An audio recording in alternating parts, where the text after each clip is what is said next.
Welcome to the Cold Case Christianity broadcast, the only Christian case-making program hosted by a cold case homicide detective. J. Warner Wallace has been investigating cold case murders in Los Angeles County for over a decade. His work has been featured on Fox News, Court TV, and Dateline.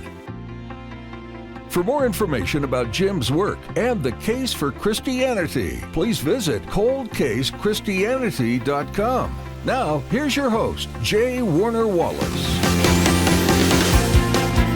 Thanks for joining us at Cold Case Christianity. I'm J. Warner Wallace. We're going to talk today about a version of an objection leveled against the nature of truth or the existence of truth.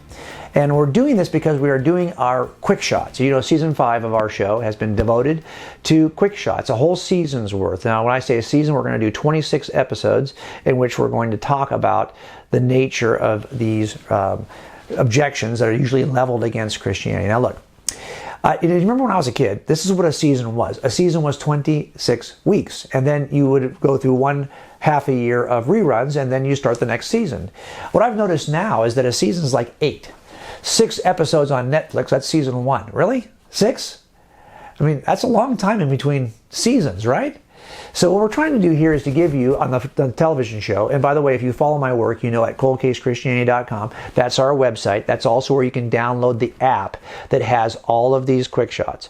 But coldcasechristianity.com is a place where we also podcast on a weekly basis. And this television show is for the first half of the year is also posted as the podcast. So this is how it all started. NRBTV came to me and said, hey, would you be willing to turn your podcast into a TV show? Okay, so that means that for those 26 episodes we're doing here, they are going to be 28-minute podcasts on our website. You can listen to them. You can download them on any podcast player you have. The rest of the year, though, I podcast other things, and they're different lengths based on the kind of show we're doing. So we will always have a podcast every week, but we do the television show for 26 weeks, and then we repeat it. We're hitting down the home stretch of season 5, answering these questions. And today's objection is a relatively straightforward one. It is this idea that there is no such thing as objective moral truths. That's the objection being offered here.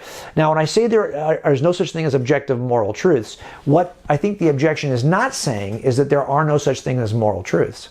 No, there's just no such thing as objective moral truths. In other words, usually when this is offered, it's offered in the sense that that everything's a matter of personal opinion or cultural opinion or perspective.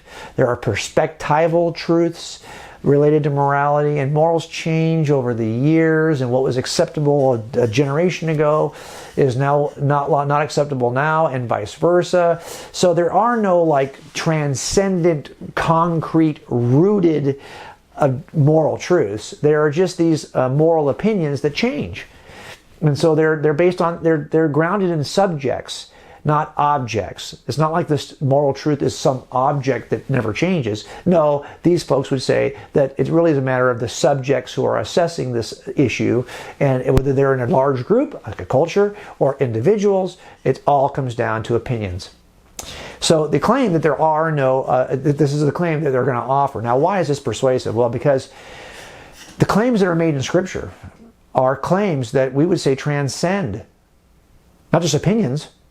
So that you as the reader of Scripture should bend your knee to the claim of Scripture.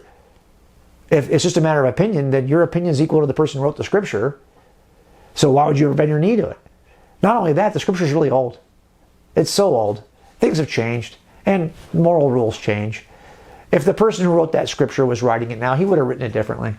This is the kind of claim we're hearing right now when it comes to moral truth. And by the way, why would that surprise you? Given that the moral teaching of Jesus related to sexuality, related to marriage, related to any number of things is probably less and less popular, probably less popular than it's ever been in our culture.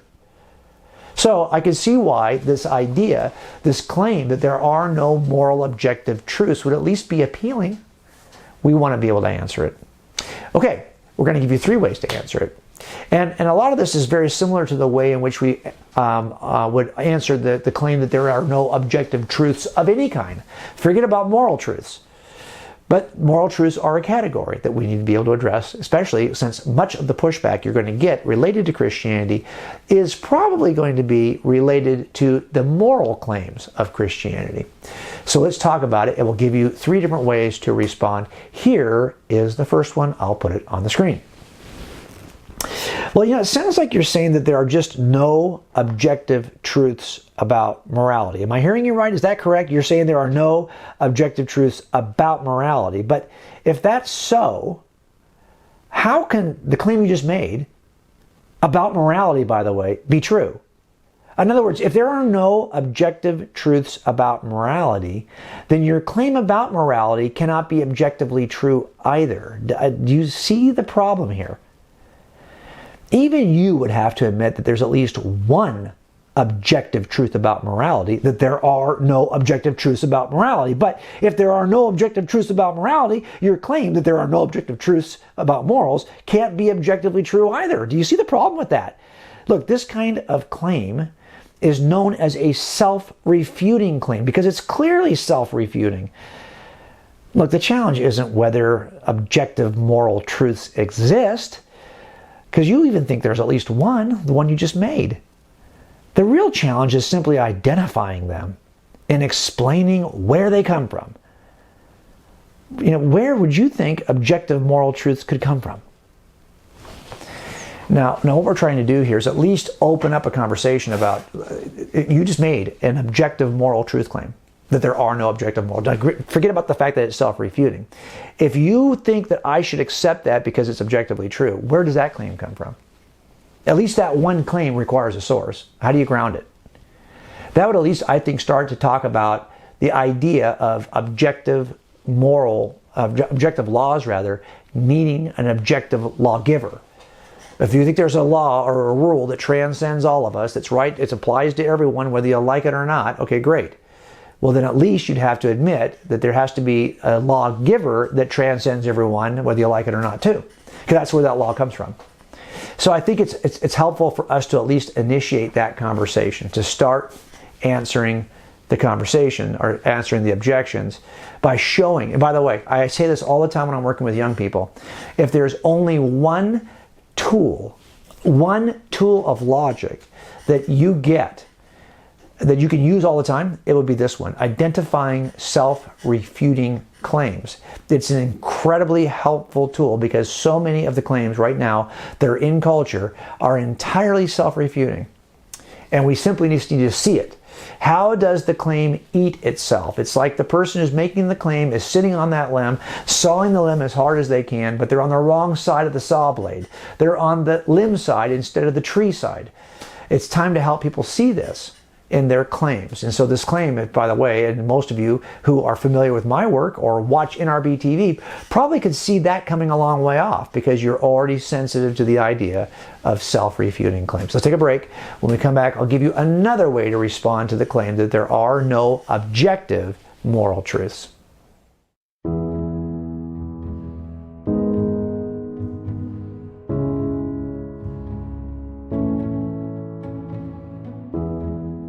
I tell a story in my first book, Cold Case Christianity, about a case I had as an officer who was investigating officer-involved shootings, OISs. Detectives do that. We get called out when an officer gets involved in a shooting. And when I got to one of these shootings on one particular night, there was a young man who had pulled over what he thought was a drunk driver. And he got the drunk driver out of the car and realized when he got him out of the car that this guy looked like he was a mean guy. And sure enough, he was a parolee who had been out for maybe about a week and for an assault. And unbeknownst to the officer, this man was armed. He had a handgun in his waistband underneath his untucked shirt. And he did not want to be caught with that gun, and he made a decision that night to kill that officer rather than go back to jail for possession of that gun. So when the officer asked him to turn away so he could do a pat-down search before starting what's called an FST, a field sobriety test. Remember, the officer thinks he's just a guy drunk driving. That guy turned around and faced him with that gun drawn, about 5 feet away from the officer, pointing it right at the officer's chest. And the officer, who I'm now interviewing, so clearly he survived the shooting, he was telling me he was caught off guard. He was standing there with his hand away from his side. He wasn't even prepared to pull his own gun yet. And this guy is pointing the gun at him. Now, like me, he had seen his bulletproof vest work because we put them on the range and we shoot at them, and then we go examine the bulletproof vest. We can see that, yes, bullets will not penetrate the vest. So we have belief that the vest can do its job. But that night, this officer moved from belief that to belief in, because he decided before he could do anything, he wasn't going to drop to the ground, he wasn't going to run, he wasn't going to turn. He told me he just decided to tense up his stomach muscles and take the first couple of rounds as he pulled his gun out to return fire. Now think about that for a second. That's pretty gutsy. It's going to hurt to get shot that close, even if you do it with your vest on. But what got him to stand still and survive the battle, what basically created the confidence level he had in the vest, was that he had seen the vest stop rounds on the range. It turns out you can't have this kind of committed belief in unless you first go through a committed belief that. And you get that by examining the evidence. He had good reason to believe that vest would stop rounds. And that gave him great confidence to stand still, calmly in the battle. Now, lots of you out there are going to engage battles, or your kids are going to engage a battle, a challenge.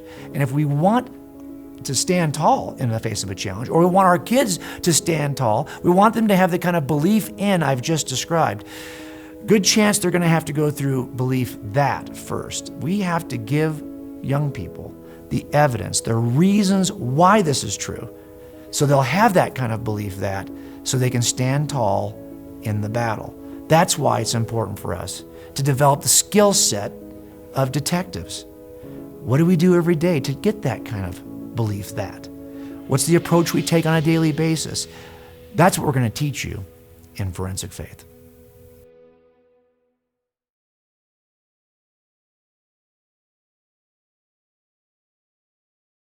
Okay, we've talked a little bit about how we're going to respond to the claim that there are no objective moral truths. And I think one of the things we got to ask ourselves is we can identify the problem with the claim itself, the logical inconsistency with the claim itself, and that's helpful. But I think it's also helpful that people might say, okay, I see the problem with the claim, but can you give me an example of one? And then I've known people who are really good at taking whatever example you might offer and trying to poke a hole in it. Show how maybe that wasn't the case years ago. They didn't believe that. You know, it's never okay to own slaves. Well, you know, we used to own slaves. It was morally acceptable. For a lot of centuries, it was morally acceptable. And now it's just, you know, it wasn't even against the law. Well, first of all, laws don't determine what's morally acceptable, because there's lots of things that are not morally acceptable that we have no law for, like adultery. There's no law against it, but it's not morally acceptable. So the issue is, has it always been morally unacceptable to own slaves? And then the question is, it's just a matter of whether or not those folks over there were violating the law for a number of years and excusing the violation. It does not mean it was right. But what we want to do is to be able to help people at least identify one objective. And so the question becomes then, well, what objective moral law could I think of that would be so self-evident, so obvious to the person I'm talking to, that they are not going to object? They're not going to say, well, no, I can find an excuse for that. I can find a way to get around that. I can find an exception for the rule. And that's why we often use the example I'm going to use in this answer, not because I'm trying to be provocative, but I'm just trying to do my best to identify and uncover the moral law, the moral rule that is just self-evident. Like, no one's going to try to justify this. And if they did try to justify it, you would say, really? You're just flat crazy if you think you can justify that. So we always try to supersize it. Let me give you an extreme in order to illustrate the lesser extreme. So we'll do that in the response I'm about to give you. Here it is on the screen. Okay. Let me give you an example, because I think you might want one, of an objective moral truth that is not based on any subjective opinion. Because by the way, there's only two ways to get this, right? Three ways, really. Well, two ways. It's either subjective or objective. And if it's subjective, it means that some individual believes it's good or bad, or some group of individuals, like a culture. So I want to give you an example of an objective moral truth that's not based on personal opinion, that's not based on cultural consensus. Okay, here it is. It's never okay to torture babies for fun. Just to have fun doing that. That's never okay. That's never ever been okay. As a rational human, you'd have to at least recognize that simple truth, right? I mean, if a person, some individual, or even a group of individuals, a culture, said to you, no, we think it's acceptable to torture babies just for the sheer fun of it, you would say, no, I don't think so. You would reject that claim. And I bet you would do everything you could, everything in your power, to make sure they didn't do that. They didn't behave that way. Why? Because you innately recognize that the claim is not a matter of personal opinion. It's not a matter of cultural consensus or agreement. You know that it's objectively wrong to torture babies for the fun of it. You know it is. If you didn't know that, we would think you're crazy. We would question your sanity. Now, I've at least given you one. Can you see how claims like this one have to be objectively true? You can't even find an example in the history. I don't care where you are in history. I don't care where you are on the planet. It has never been okay to torture babies for fun. And it doesn't mean people haven't done it. We put those people in jail. Every group has done that. Oh, I've seen babies that were sacrificed to idols. Okay, that's not torturing babies for fun. There was a cause they thought they were appeasing a god. I get that. But they weren't saying, I just for my personal pleasure, I want to torture babies. That's not what they were saying. That's very different. I mean, I'll go a step further. If there is a Star Trek universe in which there's life all over the universe, so you have this federation of planets, right? Star Trek. It's never been okay to torture Klingon babies for the fun of it. This isn't just an objective, transcendent, universal rule that applies to our planet. It transcends any body of planets in which there might be life. Now think about that for a second. We have laws that prevent you from torturing cats for the fun of it. These are objective, transcendent laws that aren't a matter of personal opinion. And you would have to say, at least intuitively, and by the way, I have seen people say, well, I wouldn't do it, but I can't say it's objective. I can't say that. I mean, there might be some people who would, yeah, but would it be right for them to do it? Well, I don't want to say they're wrong. If they might have a view in which they think it's, really? So now you're saying that you think that you could somehow justify. I took all the justification out of it. Tell me how you could ever see it would be okay for someone to torture babies for fun. Now, I think what it does is it helps you just to see by now, what we're not trying to do here is just be provocative for the sake of being provocative. By the way, that kind of sounds a little bit like what we do in culture right now on social media. We're throwing haymakers at each other. No one is really speaking. So that's why I don't use this approach on social media, because I want you to be able to push back with me so I can explain myself. And in social media, it just feels like a punch, not like an interaction, like an exchange. So I get this, but I do think what I'm trying to do is to supersize this to make it clear and obvious. And then I can explain, well, look, I'm not trying to be provocative. I just want you to see that even you and I, we would agree there are at least one, right? What we're going to do is take a break, and I want to expand this idea, because maybe people would admit there's only one. Well, there's more than one objective moral truth. And if you've demonstrated the existence of one, you're stuck with an entirely new category. If you didn't think there were objective moral truths before, you now have to make room for that category. So I think we've already done the heavy lifting there, but we'll come back after the break. I want to expand that a little bit and just go a little step further to help you continue the conversation. If someone says to you, there are no objective moral truths.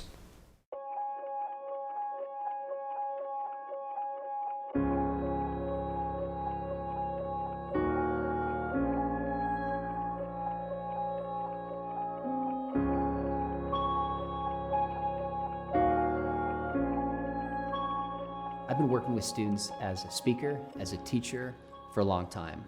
but especially as my 3 kids got older, Scotty, Shauna, and Shane, I started thinking, how am I going to pass on my faith to them? In our increasingly secular culture, how do I do this? So I kind of had a little bit of selfish motivations to help with my own kids and then hopefully pass that wisdom on to others. I felt like I wasn't doing the job I needed to do to help my young graduates in high school hold on to what is true. And I had some early failures. You know, a lot of those early students did not stay in the faith. And so I learned some things, and we changed course. And the best years of ministry, even, you know, if I look back at children's ministry and lead pastoring, were those years in youth ministry, right? Working with high schoolers. So I just felt like that this is an area that I think I could speak into. So there's a lot of books that are kind of, you know, why books, or like here's what you should know. But what really motivated me is I didn't see any books that said, here's how you practically actually do this tangibly. Here's some ideas to put into practice. All the stuff we're talking about, we hope initiates a journey that starts you thinking about how to do this in a different way. But it's in the end going to come down to, are we willing to love our kids enough to reprioritize our interests to help teach them a Christian worldview?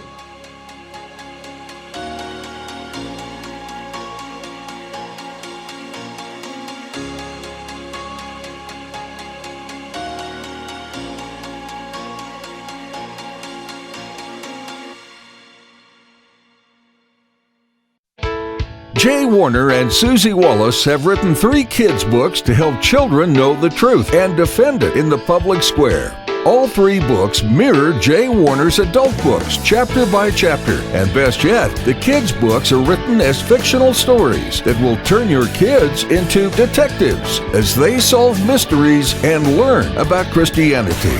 There's also an interactive academy website at casemakersacademy.com where your kids can join other cadets and complete their own academy notebook.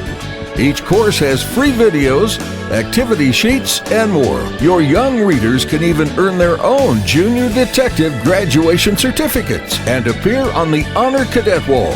Be sure to visit casemakersacademy.com to learn more.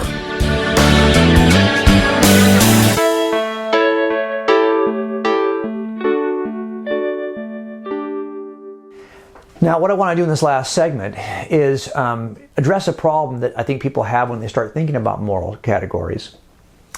And that is this idea that even if there were such things, if there were objective moral truths, how would you identify them, since it seems that people can find ways to justify behaviors based on where they are on the planet, where they are in history, where they are in certain cultures. So the question then becomes, if I can justify certain behaviors, doesn't it remove them as objective moral truths? You'll understand it better once we jump into the actual explanation I'm about to offer. So let's just do that, and then we'll discuss it on the back side. Here it is on the screen.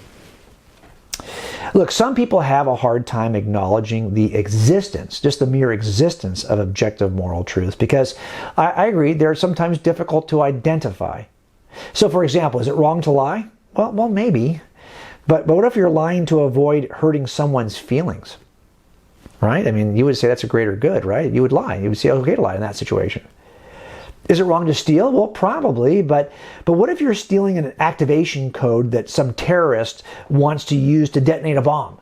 Well, you would say it's okay to steal then, right? Or, look, how can any act be objectively either moral, virtuous, or immoral if it can be justified in certain circumstances? Do you see how slippery moral truths are really? They're not really objective, they can be justified. Okay, well, yes, I would agree with you that it's possible to rationalize certain acts. But if you wanted to find out whether or not there's an objective core truth in all of these situations, you could find it. Simply add an expression to the end of the act. And here's the expression: for the fun of it. We already talked about it a little bit when it comes to torturing babies. Okay? So you got to ask this question then. Okay, is it possible to rationalize lying to accomplish a greater good? Yes, of course it is. But is it okay to lie for the fun of it? No. How about this? It might be okay to steal that code in order to accomplish a greater good, to save lives. But is it okay to steal just for the fun of it? If you just add that expression, those 5 words, for the fun of it, to the end of any act, you are going to find its moral absolute. You're going to find its objective moral root. It's never morally acceptable to lie, to steal, to do any of those things just for the fun of it. You might be able to justify them, but you cannot, the fact that they have to be justified exposes the fact that they are our objective moral core truths. And that's the problem. Those are objective moral absolutes that apply to us.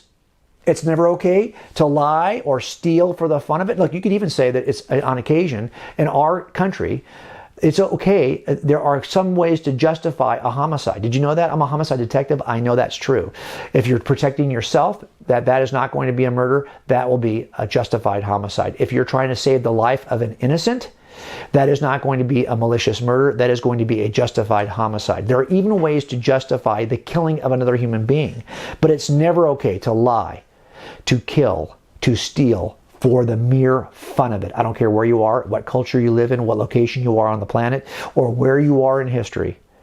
Can you see now how these moral truths can be exposed by adding the 5 words and how they transcend our personal or cultural opinion? That's just the reality of it. There are a number of objective core truths that don't care about your feelings. They don't care about, these are objectively true. Now here's the problem. If there is, what do we ground those in?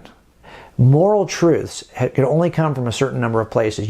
Physics have nothing to say about moral truths. Physics don't care about truths that are moral truths. All we can learn from science is what is. You cannot determine what ought to be from scientific endeavors using nothing but just space-time, matter, physics, and chemistry.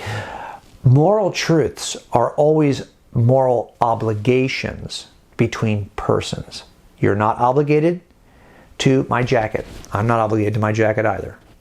I'm obligated to anyone who wears it, though, because those are persons, and we have moral obligations between persons. If there are objective, transcendent moral obligations, who is the objective, transcendent moral person that you're feeling obligated to? That's the problem. And that's why I do believe that objective moral obligations and truths point to a personal, objective moral truth lawgiver. And that's why we're having the conversation to begin with. I hope that these 3 answers will help you to respond to simple objections and also point them toward the creator of all moral truth. I'll see you right back here next week at Cold Case Christianity. Thanks for joining us at the Cold Case Christianity broadcast. If you're interested in more information about this week's topic, please visit coldcasechristianity.com. For a thorough investigation of the reliability of the New Testament Gospels and the case for Christianity, be sure to purchase Cold Case Christianity, God's Crime Scene, Forensic Faith, and Alive.